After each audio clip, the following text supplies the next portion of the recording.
CRISPR teknika bakterioen sistema immunean oinarritutako teknika bat da.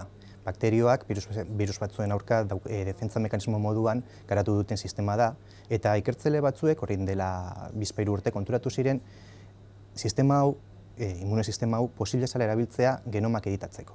Zer da genomak editatzea? Galdetuko luke norbaitek, ezta? Eta zergatik denen garrantzitsua, eta horregatik teknika honen garrantzia. Orain arte bakarrik genomak edo DNA materiala irakurtzeko gai izan gara, eta honekin gai gara eraldatzeko, aldaketak egiteko, sartzeko modu egonkorrean. Eta hori berria da eta zabaltzen dizkigu ateak aukera itxaroten ez ditugun aukerei. CRISPR teknika oso berria denez, momentu honetar arte egin dena da alde batetik teknika bera hobetu eta bestetik erabila posibleak aztertu.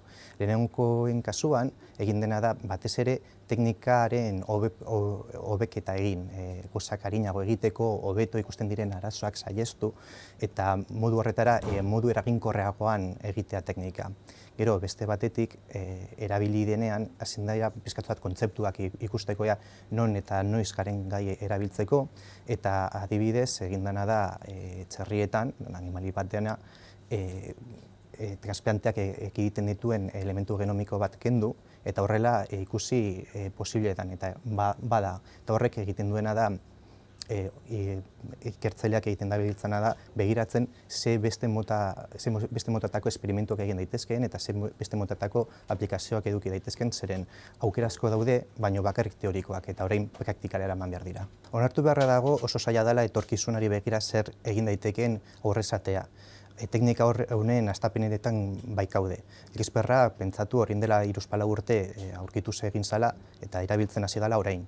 Baina egia da, zabaltzen dituen aukerak ikusita, gero eta ikertzaile gehiagok etorkizuna begira proposatzen ari dira erabilera posible anitzak. Alde batetik, laborategietan esperimentuak egite asko erreztuko du.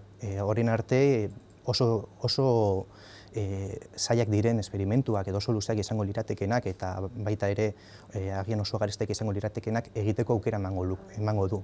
Baina baita ere batzuek ja aurreikusten dute nolan genometan aldaketak eragin daitezken DNA aldatu daitekenez, horrek agian gaixotasun genetikoei sendabide moduan ate bat irekitzen duela, baina oraindik ere oso goizta jakiteko zein puntura arte laborategietan geldituko ote den edo baita ere osasunera zabalduko den.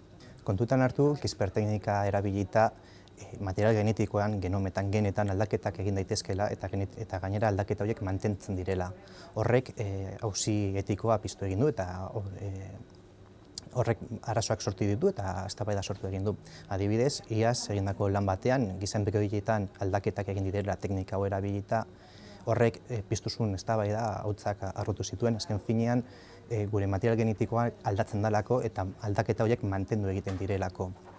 Eta hori dela eta ikusita teknologia honek daukan etorkizuna eta erabilerak beste ikertzaile talde handi batek eskatu duena da halako moratoria bat erabilera behintzat mugatzea ikerkuntzara eta beste erabilera batzuk, adibidez osasunean erabili daitezkenak, pixkatxo bat hobeto pentsatu, eztabaidatu eta zein puntura arte erabili daiteken, zeren guztiak ados egon gaitezke gaixotasun genetiko bat osatzeko erabili badaiteke erabiltzea, baina hortik aurrera beste erabilera batzuk egitea edo zeintzuk diren mugak edo zer egin edo zer ez egin teknika honekin, horrek eztabaida hori egongo da, gizartean egongo da eztabaida hori eta mugak sarri beharko dira.